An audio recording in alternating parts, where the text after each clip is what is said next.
يتفكرون. ويقول المصطفى الكريم صلى الله عليه وسلم: تناكحوا تناسلوا تكسروا فإني مباهن بكم الأمم يوم القيامة.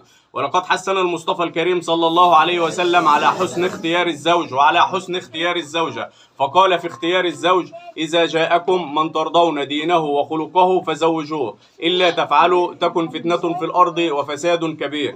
أما عن اختيار الزوجة فقال: تنكح المرأة لأربع: لمالها وجمالها وحسبها ودينها، فاصفر بذات الدين تربت يداك. ومصداقا لقوله تعالى وتصديقا لقول رسولنا الكريم صلى الله عليه وسلم: جئنا لعقد هذا القران المبارك، ندعو الله عز وجل أن يبارك لهما وأن يبارك عليهما وأن يجمع بينهما في خير. يا عاصم بص الحاج نجاتي يقول له: بسم الله والصلاة والسلام على رسول الله.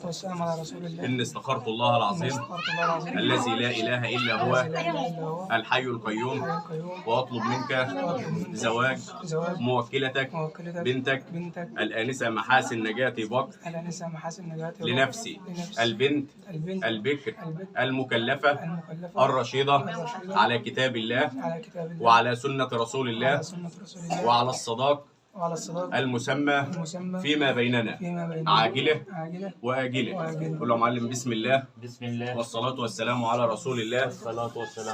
إن استخرت الله العظيم الذي لا إله إلا هو الحي القيوم، وزوجتك موكلتي بنتي. تقول لي الاسم بقى أنت.